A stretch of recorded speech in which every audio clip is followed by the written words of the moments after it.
ولم يكن له كفوا أحد. أحمده حمدا بلا أحد. أشهد أن لا إله إلا الله وحده لا شريك له. وأشهد أن محمدا عبده ورسوله. اللهم صل على محمد وعلى آل محمد كما صليت على إبراهيم وعلى آل إبراهيم إنك حميد مجيد. اللهم بارك على محمد وعلى آل محمد كما باركت على إبراهيم وعلى آل إبراهيم إنك حميد مجيد. أما بعد فإن خير الحديث كتاب الله وخير الهدي هدي محمد صلى الله عليه وسلم وشر الأمور محدثاتها وكل محدثة بدعة وكل بدعة ضلالة وكل ضلالة في النار. أعوذ بالله من الشيطان الرجيم. يا أيها الذين آمنوا اتقوا الله حق تقاته ولا تموتن إلا وأنتم مسلمون. أعوذ بالله من الشيطان الرجيم. بسم الله الرحمن الرحيم. اقرأ باسم ربك الذي خلق. خلق الإنسان من علق. اقرأ وربك الأكرم الذي علم بالقلم علم الإنسان ما لم يعلم. പരിശുദ്ധമായ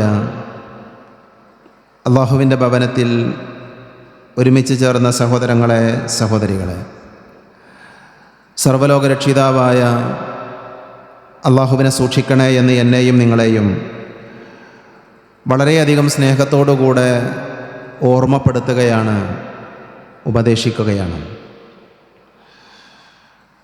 വിശ്വാസികളായ ആളുകൾ അല്ലാഹു സുബ്ഹാനഹു വ തആല നൽകിയ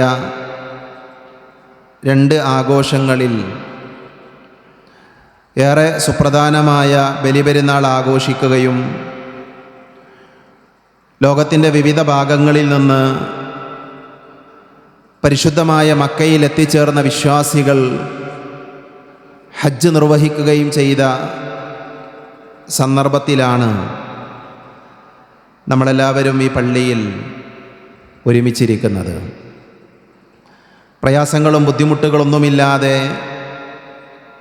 ഈ വർഷം ഹജ്ജ് പൂർത്തീകരിക്കാൻ അല്ലാഹു സുബ്ഹാനഹു വ തആല നമ്മുടെ സഹോദരങ്ങൾക്ക് തൗഫീഖ് നൽകിയിരിക്കുകയാണ്. അൽഹംദുലില്ലാഹ്. ലക്ഷക്കണക്കിന് ആളുകൾക്ക് എല്ലാവിധത്തിലുള്ള സൗകര്യങ്ങളും ഒരുക്കിയ, യാതൊരു വിധത്തിലുള്ള പ്രയാസവുമില്ലാതെ ഹജ്ജ് ചെയ്യാനുള്ള സന്ദർഭമൊരുക്കിയ സൗദി അറേബ്യയിലെ ഭരണകൂടം ഏറെ ശ്രദ്ധേയമായ പ്രവർത്തനമാണ് കാഴ്ചവെച്ചത് എന്ന് നാം വിശദീകരിക്കാതെ തന്നെ എല്ലാവർക്കും അറിയാം. അല്ലാഹു സുബ്ഹാനഹു വ തആല അവിടെയുള്ള ഭരണാധികാരികൾക്ക് അർഹമായ പ്രതിഫലം നൽകി അനുഗ്രഹിക്കുമാറാകട്ടെ. മനുഷ്യനെ സംബന്ധിച്ചിടത്തോളം അവനെ ഉന്നത സ്ഥാനത്തേക്ക് നയിക്കുന്നത് വിജ്ഞാനമാണ്, അറിവാണ്. മനുഷ്യൻ നേടിയ അറിവുകൾ അത്ഭുതം നിറഞ്ഞതാണ്. അറിവ് നേടാൻ ഏറെ പ്രോത്സാഹിപ്പിക്കുകയും പഠിക്കണമെന്ന് നിരന്തരം ആവശ്യപ്പെടുകയും ചെയ്യുന്ന മതമാണ് പരിശുദ്ധ ഇസ്ലാം. ഞാൻ ആമുഖമായി ഓതിക്കേൾപ്പിച്ച ആയത്തുകൾ പരിചയമില്ലാത്തവരല്ല ഈ പള്ളിയിൽ ഒരുമിച്ചിരിക്കുന്ന ആളുകൾ. ജീവിതത്തിൽ പലതവണ ആവർത്തിച്ച് നമ്മളൊക്കെ പാരായണം ചെയ്യാറുള്ള വചനമാണ് വിശുദ്ധ ഖുർആനിലെ സൂറത്തുൽ അലഖിലെ ആദ്യത്തെ 5 ആയത്തുകൾ. ഇസ്ലാം എത്രമാത്രം വിജ്ഞാനത്തെ പ്രോത്സാഹിപ്പിക്കുന്നുണ്ട്, പഠിക്കണമെന്ന് ആവശ്യപ്പെടുന്നുണ്ട് എന്ന് മനസ്സിലാക്കാൻ ആ ആയത്തുകൾ തന്നെ ധാരാളമാണ്. ഈ 5 ആയത്തുകൾ മാത്രം എടുത്ത് നാം പരിശോധിച്ചു നോക്കിയാൽ അറിവുമായി ബന്ധപ്പെട്ട പല ചർച്ചകളും ആ ആയത്തുകളിൽ കടന്നു വരുന്നുണ്ട്. അല്ലാഹു സുബ്ഹാനഹു വ തആല ഈ ആയത്തുകൾക്കിടയിൽ 2 തവണയാണ് വായിക്കണം എന്ന് പഠിപ്പിക്കുന്നത്. വായന എന്ന് പറയുന്നത് അറിവുമായി ബന്ധപ്പെട്ട കാര്യമാണ്. അതേപോലെ തന്നെ അല്ലാഹു സുബ്ഹാനഹു വ തആല പഠിപ്പിച്ചവനായ എന്ന പ്രയോഗം 2 തവണ ഈ ആയത്തുകൾക്കിടയിൽ പ്രയോഗിക്കുന്നുണ്ട്. പഠിപ്പിക്കുക, അറിവ് നൽകുക എന്നുള്ളത് അറിവുമായി ബന്ധപ്പെട്ട വിഷയമാണ്. അതേപോലെ തന്നെ പേനയെക്കുറിച്ച് അല്ലാഹു പറയുന്നുണ്ട്. ഖലം, അത് അറിവുമായി ബന്ധപ്പെട്ട ഒരു വിദ്യാർത്ഥിയെ സംബന്ധിച്ചിടത്തോളം ഏറെ ആവശ്യമുള്ള കാര്യമാണ് പേന എന്നുള്ളത്.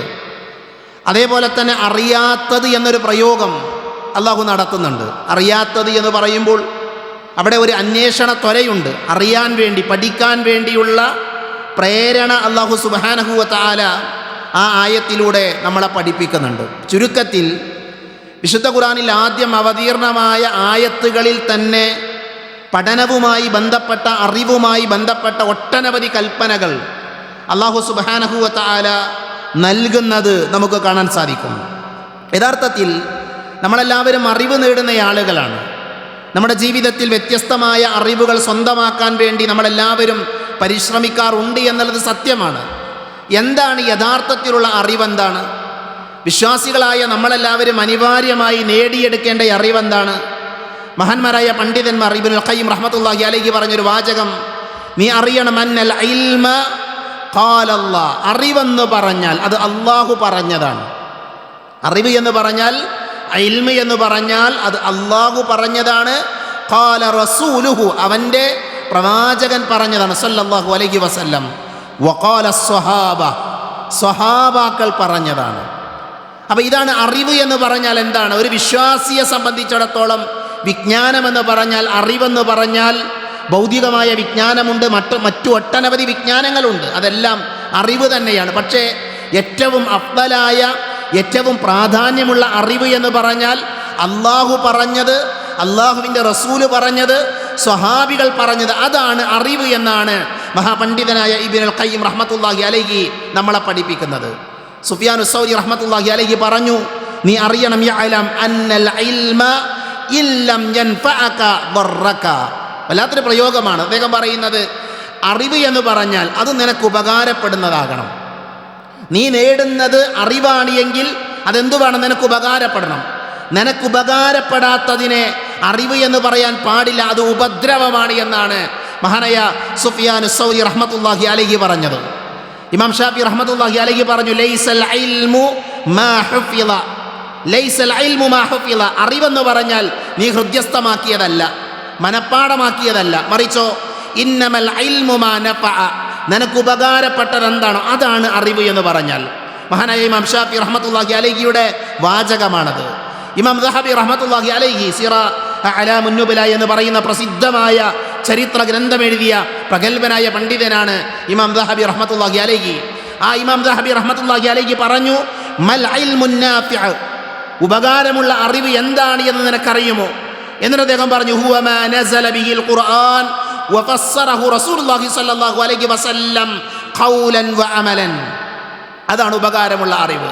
അഥവാ അല്ലാഹു സുബ്ഹാനഹു വ തആല വിശുദ്ധ ഖുർആനിലൂടെ അവതരിപ്പിച്ച, വിശുദ്ധ ഖുർആനിലൂടെ അല്ലാഹു ഇറക്കിത്തന്നത് എന്താണോ അതാണ് ഉപകാരമുള്ള അറിവ്. അതേപോലെ തന്നെ ആ ഖുർആനിന് വിശദീകരണമായി റസൂലുള്ളാഹി സ്വല്ലല്ലാഹു അലൈഹി വസല്ലമ നൽകിയ, അദ്ദേഹത്തിൻ്റെ പ്രവൃത്തിയിലൂടെ, വാക്കുകളിലൂടെ അദ്ദേഹം നൽകിയ വിശദീകരണമാണ് ഉപകാരപ്രദമായ അറിവ് എന്നാണ് മഹാനായ ഇമാം ദഹബി റഹ്മത്തുള്ളാഹി അലൈഹി നമ്മളെ പഠിപ്പിക്കുന്നത്.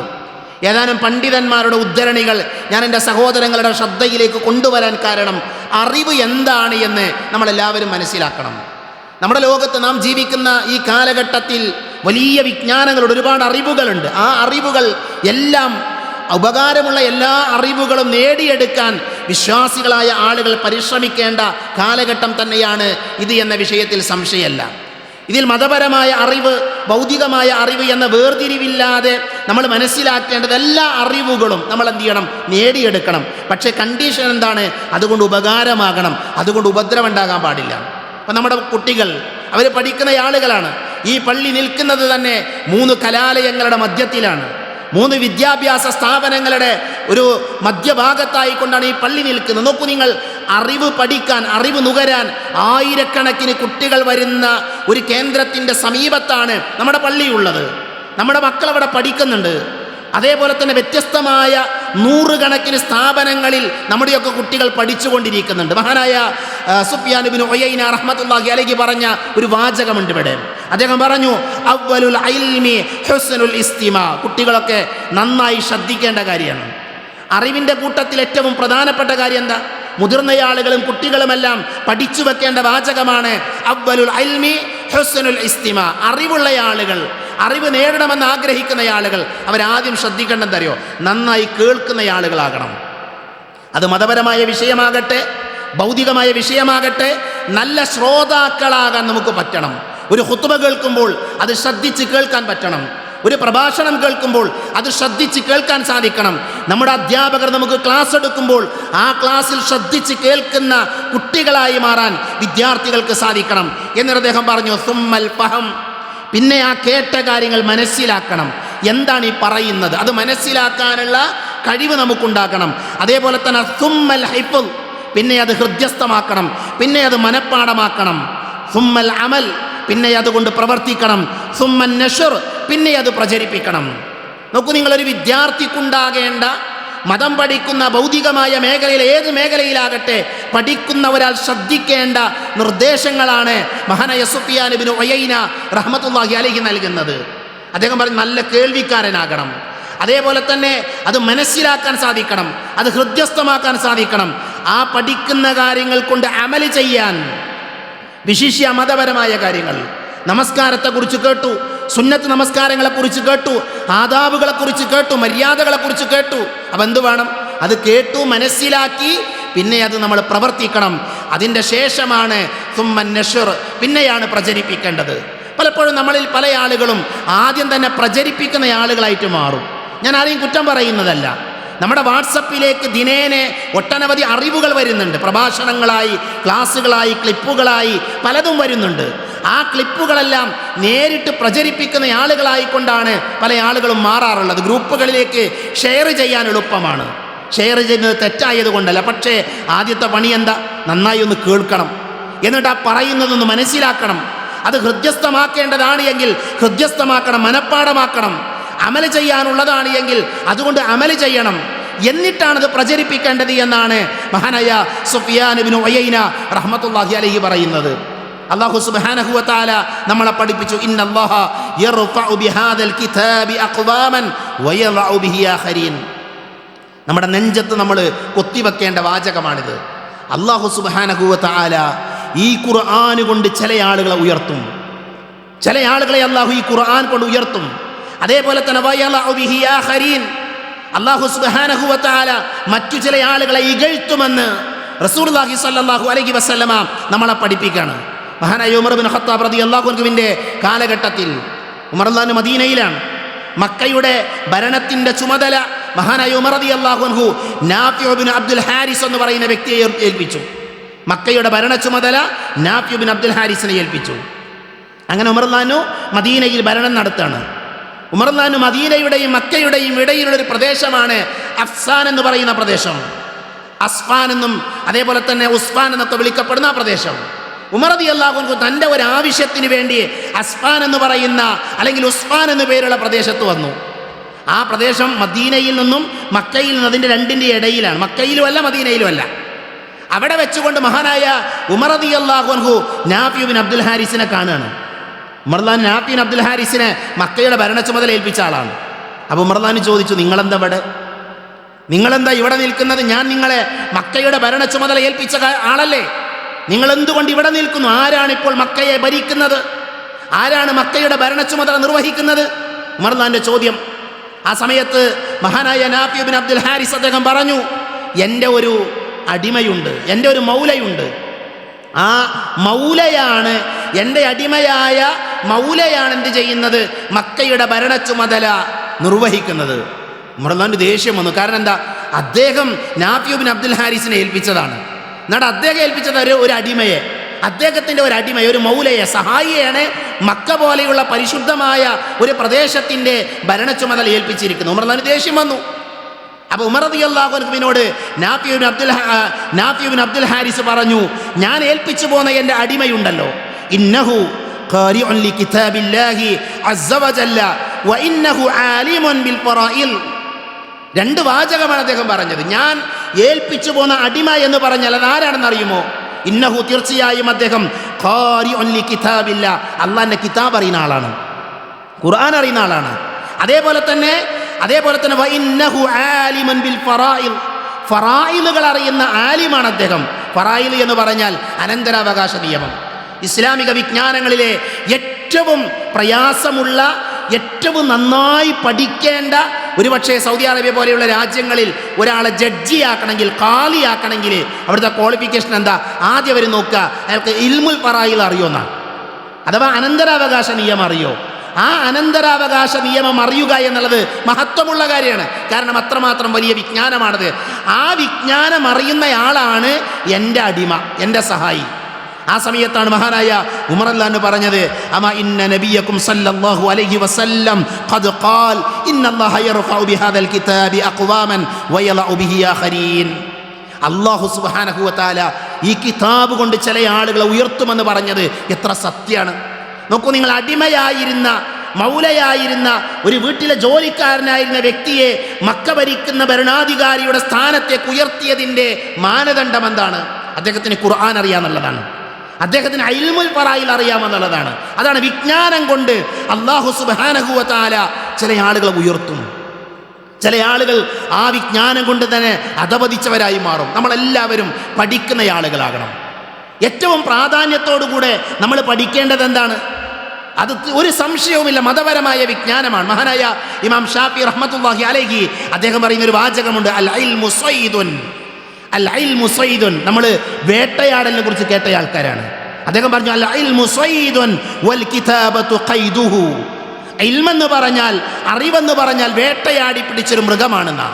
വേട്ടയാടി പിടിച്ച ഒരു മൃഗമാണ്. അദ്ദേഹത്തിന്റെ സുന്ദരമായ ഒരു കവിതയാണിത്. അൽ ഇൽമു സ്വൈദുൻ വൽ കിതാബത്തു ഖൈദുഹു ഖയ്യിദ് സുയൂദക ബിൽ ഹിബാലിൽ വാഥിഖ. എന്താ അദ്ദേഹം പറയുന്നത്? ഇൽമെന്ന് പറഞ്ഞാൽ വേട്ടയാടി പിടിച്ച ഒരു മാൻപേടയാണ്, ഒരു മൃഗമാണ്. അതുകൊണ്ട് തന്നെ എന്തു വേണം? ആ ഇൽമാകുന്ന വേട്ടമൃഗത്തെ എഴുത്താകുന്ന കയറുകൊണ്ട് നീ ബന്ധിക്കണം. ഒരാൾ അറിവ് നേടും എന്ത് വേണമെന്നറിയോ? കേൾക്കുമ്പോൾ, പുതിയ കാര്യങ്ങൾ കേൾക്കുമ്പോൾ എഴുതിയെടുക്കണം, അപ്പോഴവന് പഠിക്കാൻ പറ്റുക. അതാണ് ഇമാം ഷാഫി റഹ്മത്തുള്ളാഹി അലൈഹി പറയുന്നത്. വേട്ടയാടി പിടിച്ച ഒരു മൃഗത്തെ, അതിന് ജീവനുള്ള ഒരു മൃഗത്തെ നമ്മൾ ബന്ധിക്കാതെ, കെട്ടിയിടാതെ നമ്മൾ ഊരിയിടുകയാണ് എങ്കിൽ ആ വേട്ടമൃഗം എന്ത് ചെയ്യും? ആ മൃഗം ഓടിപ്പോകും. അതേപോലെ നാം എഴുതി വച്ചിട്ടില്ല എങ്കിൽ, പഠിക്കേണ്ടത്, അറിയേണ്ടത്, മനസ്സിലാക്കേണ്ടത് എഴുതി വച്ചിട്ടില്ല എങ്കിൽ എന്തു ചെയ്യും? നമ്മൾ നേടിയ അറിവുകൾ നമുക്ക് നഷ്ടപ്പെടുമെന്ന് മഹാനായ ഇമാം ഷാഫി റഹ്മത്തുള്ളാഹി അലൈഹി നമ്മളെ ഓർമ്മപ്പെടുത്തിയിട്ടുണ്ട്.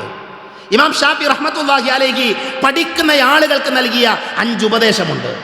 ഒരുപക്ഷെ ഇന്നത്തെ ഖുത്ബയിലൂടെ നമുക്കത് പൂർത്തീകരിക്കാൻ സാധ്യമല്ല. ആവശ്യമാണെങ്കിൽ അടുത്ത ആഴ്ചയിലെ ഖുത്ബയിൽ നമുക്കത് പൂർത്തീകരിക്കാം.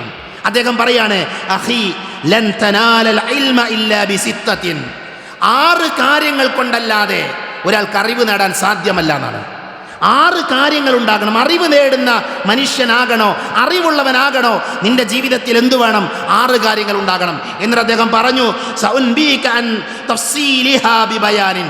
ഞാനത് നിനക്ക് അറിയിച്ചു തരാം, ഞാനത് നിനക്ക് വിശദീകരിച്ചു തരാം. എന്നിട്ട് ഇമാം ഷാഫി റഹ്മത്തുള്ളാഹി അലൈഹി ആ 6 കാര്യങ്ങൾ വിശദീകരിച്ചു. ദഖാഉൻ വഹിർസുൻ വഇജ്തിഹാദുൻ വബുൽഗത്തുൻ വസുഹ്ബത്തു ഉസ്താദിൻ വതൂല സമൻ. ഇതാണ് ഈ 6 കാര്യങ്ങൾ. എന്താണ് ഈ 6 കാര്യങ്ങൾ? നമുക്കതൊന്ന് വിശദീകരിച്ച് നോക്കാം. അതിലെ ഒന്നാമത്തെ കാര്യം ദഖാ എന്നാണ്. ദഖാ എന്ന് പറഞ്ഞാൽ ബുദ്ധി ഉണ്ടാവണം, ബുദ്ധി ഉണ്ടാകണം. അല്ലാഹു സുബ്ഹാനഹു വ തആല നമുക്കെല്ലാവർക്കും അഖ്ൽ നൽകിയിട്ടുണ്ട്, ബുദ്ധി നൽകിയിട്ടുണ്ട്.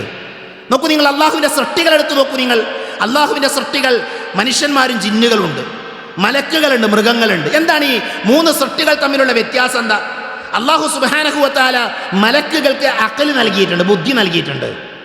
മലക്കുകൾക്ക് ഹവ നൽകിയിട്ടില്ല. മലക്കുകൾ ഇച്ഛയുടെ ആളുകളല്ല. മലക്കുകൾ തോന്നിയത് കാണിക്കൂല. എന്താണോ അള്ളാഹു കൽപ്പിച്ചത് അത് മാത്രമായിരിക്കും മലക്കുകൾ ചെയ്യുക. അതാണ് മലക്കുകളുടെ പ്രത്യേകത. ജിന്നുകളുടെ പ്രത്യേകത എന്താ? അല്ല, മൃഗങ്ങളുടെ പ്രത്യേകത എന്താ? അല്ലാഹു സുബ്ഹാനഹു വ തആല മൃഗങ്ങൾക്ക് അഖൽ നൽകിയിട്ടില്ല, അവർക്ക് ഹവ നൽകിയിട്ടുണ്ട്. അങ്ങനെ പറഞ്ഞാൽ എന്താ? മൃഗങ്ങൾക്ക് ബുദ്ധിയില്ല. ബുദ്ധിയില്ല എന്ന് പറയുമ്പോൾ തീരെ ബുദ്ധിയില്ല എന്നല്ല, അവർക്ക് അവരുടേതായ ഒരു ബുദ്ധിയുണ്ട്. പക്ഷെ കാര്യങ്ങളെ വേർതിരിച്ച് മനസ്സിലാക്കാനുള്ള കഴിവായിരിക്കില്ല, മൃഗങ്ങൾക്കില്ല. മറിച്ച് അവർക്ക് ഹവയുണ്ട്. ഹവ എന്ന് പറഞ്ഞാൽ എന്താ? ഇച്ഛയാണ്. തോന്നിയതാണ് മൃഗങ്ങൾ ചെയ്യുക, അല്ലേ? മൃഗങ്ങളുടെ ജീവിതം തോന്നിയതുപോലെയാണ്. അവർക്ക് പ്രത്യേക പ്ലാനൊന്നുമില്ല. അവരവരുടെ ഇഷ്ടപ്രകാരം ഇച്ഛപ്രകാരമാണ് ജീവിക്കുക. അപ്പം അങ്ങനെയാണ് പണ്ഡിതന്മാർ പറയാ, അവർക്ക് അക്കലില്ല, അവർക്ക് എന്തുണ്ട്? ഹവ ഉണ്ട്. മലക്കുകൾക്ക് അക്കലുണ്ട്, ഹവയില്ല. എന്നാൽ മനുഷ്യനിത് രണ്ടുണ്ട്. മനുഷ്യന് അക്കലുണ്ട്, മനുഷ്യന് ഹവയുണ്ട്. അതാണ് മനുഷ്യന്റെ പ്രത്യേകത. മനസ്സിലായോ? മനുഷ്യന് ബുദ്ധിയും നൽകി, ഹവയും നൽകി. അതുകൊണ്ടാണ് പണ്ഡിതന്മാർ പറഞ്ഞത്, മനുഷ്യൻ അവൻ്റെ ബുദ്ധി ഉപയോഗിച്ച് അവൻ്റെ ഹവയെ പരാജയപ്പെടുത്തി മലക്കുകളേക്കാൾ ഉയരാൻ പറ്റും. മനുഷ്യന് സ്വർഗം വേണോ? അവൻ്റെ അഖിൽ അവൻ ഉപയോഗിക്കണം, അവൻ്റെ ബുദ്ധി അവൻ ഉപയോഗിക്കണം. ആ ബുദ്ധി ഉപയോഗിച്ചിട്ട് എന്ത് ചെയ്യണം? അവൻ ഈ ലോകത്ത് ജീവിക്കണം. ഏത് കാര്യത്തിനും അവന് സമ്പാദിക്കണം, അവൻ്റെ ബുദ്ധി അവൻ ഉപയോഗിക്കണം. അവന് കുടുംബജീവിതം നന്നാക്കണം, അവൻ്റെ ബുദ്ധി ഉപയോഗിക്കണം. അവന് പഠിക്കണം, ബുദ്ധി ഉപയോഗിക്കണം. ബുദ്ധി ഉപയോഗിക്കാതെ ഒരാൾക്ക് എന്ത് ചെയ്യാൻ പറ്റില്ല? വിജയിക്കാൻ പറ്റില്ല. അത് ഇവിടെ മാത്രമല്ല, പരലോകത്തും അങ്ങനെയാണ്. മഹാന്മാരായ പണ്ഡിതന്മാർ പറയുന്നുണ്ട്, പരിശുദ്ധ ഇസ്ലാമിൽ ബുദ്ധിക്ക് വലിയ സ്ഥാനമുണ്ട്. ബുദ്ധിക്ക് വലിയ സ്ഥാനമാണ്. നോക്കൂ നിങ്ങൾ, അല്ലാഹു സുബ്ഹാനഹു വ തആല നമ്മളോട് ചോദിക്കുന്ന ചോദ്യം, നിങ്ങളെന്തേ മനസ്സിലാക്കുന്നില്ലേ? നിങ്ങളെന്തേ നോക്കുന്നില്ലേ? നിങ്ങളെന്തേ അറിയുന്നില്ലേ? എന്തിനാ ഈ ചോദ്യങ്ങളൊക്കെ?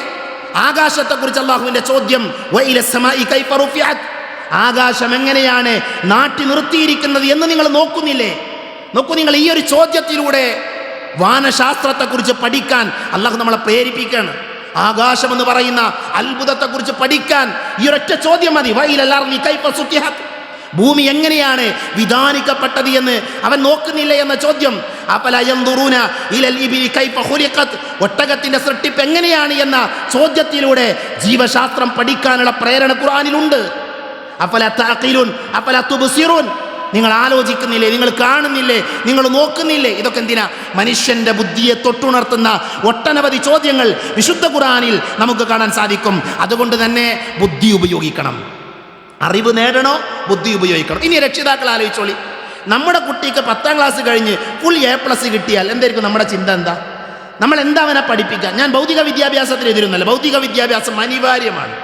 നമ്മുടെ കൂട്ടത്തിൽ നിന്ന് മുസ്ലിങ്ങളായ നല്ല ഡോക്ടർമാരുണ്ടാകണം, നല്ല എഞ്ചിനീയർമാരുണ്ടാകണം, ഉന്നത വിദ്യാഭ്യാസ മേഖലയിൽ മുസ്ലിങ്ങളായ ആളുകൾ ഉണ്ടാകണം. പക്ഷെ പ്രത്യേകത എന്താ അറിയോ? അവർ മുസ്ലിമായിരിക്കണം. ഒരു ഡോക്ടർ, അവൻ മുസ്ലിമായ ഡോക്ടറാകണം. നമ്മുടെ കുട്ടി അങ്ങനെയുള്ള കുട്ടിയാകണം. അതിനെന്ത് വേണം? അവർക്ക് ബുദ്ധിയുണ്ട് എങ്കിൽ അവരെ മതം കൂടെ പഠിപ്പിക്കണം.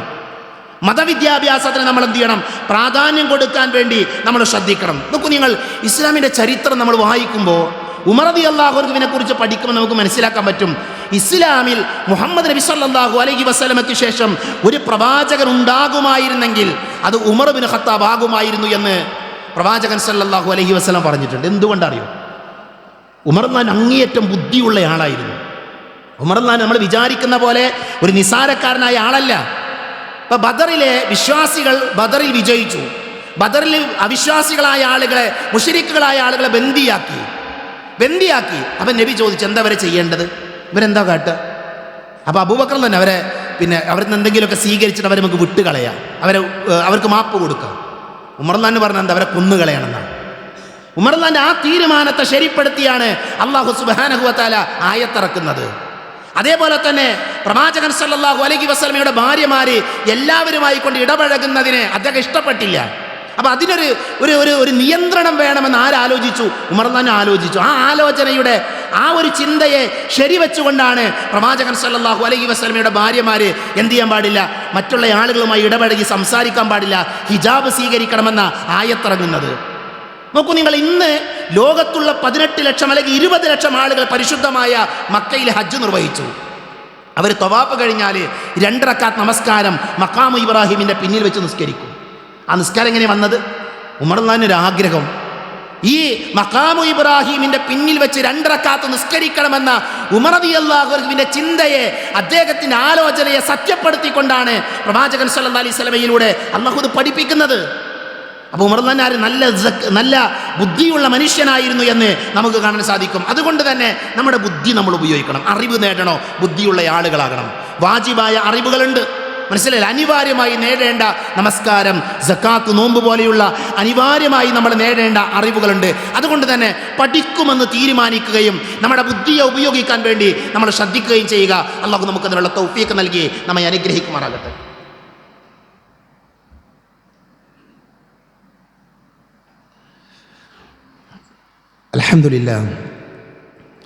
അൽഹംദുലില്ലാഹി അല്ലദീ അല്ലമ ബിൽ ഖലം അല്ലമൽ ഇൻസാന മാ ലം യഅലം വസ്സലാത്തു വസ്സലാമു അലാ അഷ്റഫുൽ മുർസലീൻ വഅലാ ആലിഹി വഅസ്ഹാബിഹി അജ്മഈൻ അമ്മാ ബഅദ്. ഒരിക്കൽ കൂടെ അല്ലാഹുവിനെ സൂക്ഷിക്കണേ എന്ന് എന്നെയും നിങ്ങളെയും ഓർമ്മപ്പെടുത്തുകയാണ്.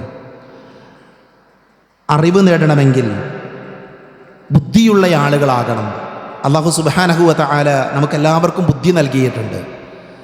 ആ ബുദ്ധി ഉപയോഗിച്ച് അനിവാര്യമായി നമ്മൾ ഓരോരുത്തരും നേടിയെടുക്കേണ്ട അറിവുകളുണ്ട്. നബി സല്ലല്ലാഹു അലൈഹി വസല്ലമ നജ്ജാർ ഗോത്രത്തിലെ ഒരാളുടെ ഈത്തപ്പനത്തോട്ടത്തിലൂടെ ഒരു യാത്ര ചെയ്യുകയാണ്. കൂടെ സ്വഹാബത്തുണ്ട്. അപ്പം നബി സല്ലല്ലാഹു അലൈഹി വസല്ലം ഒരു ഖബർ കണ്ടു. അപ്പം നബി ചോദിച്ചു, ആരാണ് ഈ ഖബറിലുള്ളത്?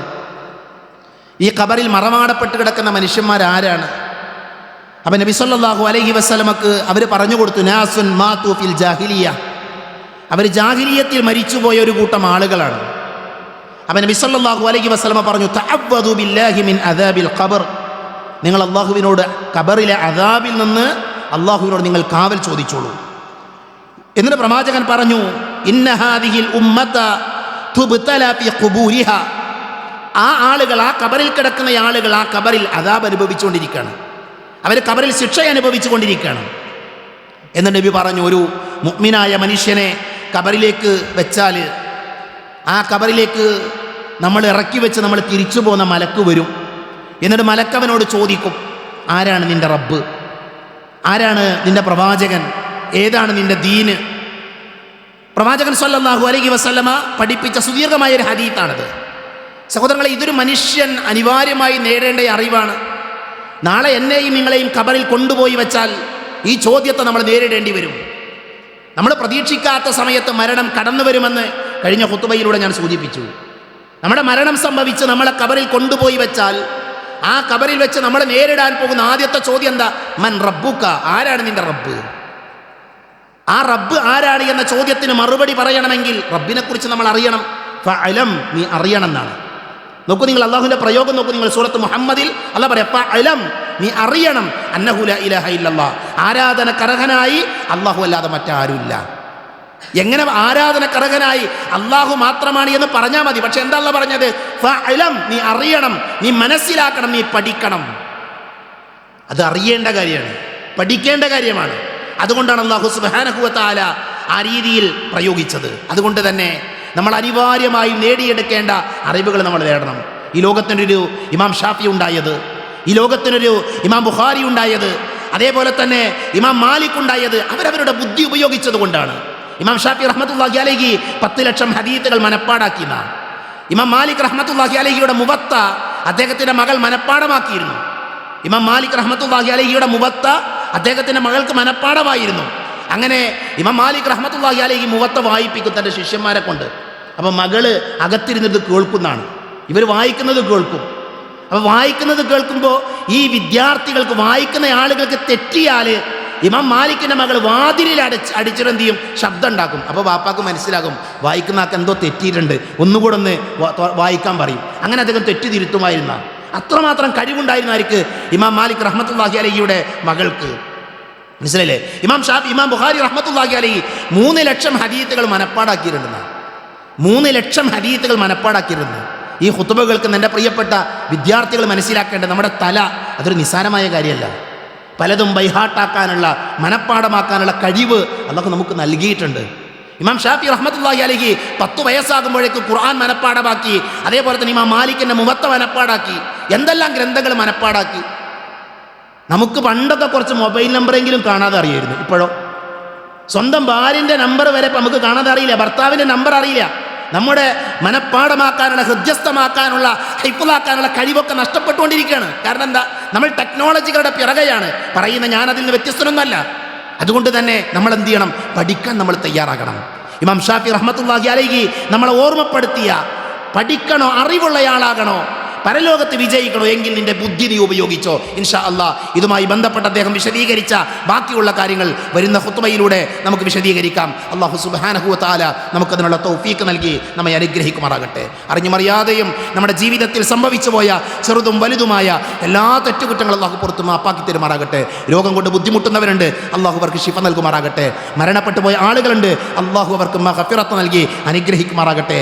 കേരളത്തിൻ്റെ പ്രബോധന മേഖലയിൽ നിറഞ്ഞു നിന്ന മഹാപണ്ഡിതനാണ് ബഹുമാന്യനായ മുജാഹിദ് ബാലുശ്ശേരി ഹഫിളഹുല്ലാ. അദ്ദേഹം ഒരു രോഗം കൊണ്ട് പരീക്ഷിക്കപ്പെടുന്ന സന്ദർഭമാണിത്. അദ്ദേഹത്തെ മറ്റൊരു ഹോസ്പിറ്റൽ, കോയമ്പത്തൂരിലെ ഒരു ഹോസ്പിറ്റലിലേക്ക് മാറ്റാൻ തീരുമാനിച്ച വിവരമാണ് ഏതാനും സമയങ്ങൾക്ക് മുമ്പ് അറിഞ്ഞത്. അള്ളാഹു നമ്മുടെ സഹോദരന് പൂർണ്ണ ശിഫ നൽകുമാറാകട്ടെ. അള്ളാഹു അദ്ദേഹത്തിന് ആഫിയത്ത് നൽകുമാറാകട്ടെ. പ്രബോധന രംഗത്ത് ഇനിയും ഒരുപാട് കാലം സജീവമായി ദഅവ സത്യപ്രബോധനവുമായി നിലനിൽക്കാനുള്ള തൗഫീഖ് അല്ലാഹു അദ്ദേഹത്തിന് നൽകി അനുഗ്രഹിക്കുമാറാകട്ടെ. അല്ലാഹുമ്മ ഗഫിർ ലിൽ മുഅ്മിനീന വൽ മുഅ്മിനാത്ത് വൽ മുസ്ലിമീന വൽ മുസ്ലിമാത്ത് അൽഅഹ്യാഅ മിൻഹും വൽ അംവാത്. അല്ലാഹുമ്മ അജ്രിനാ മിനൻ നാർ, അല്ലാഹുമ്മ അജ്രിനാ മിനൻ നാർ, അല്ലാഹുമ്മ അജ്രിനാ മിനൻ നാർ. റബ്ബനാ ആതിനാ ഫിദ് ദുനിയ ഹസന വഫിൽ ആഖിറതി ഹസനതൻ വഖിനാ അദാബൻ നാർ. ആമീൻ ആമീൻ ബിറഹ്മതിക യാ അർഹമർ റഹീമീൻ.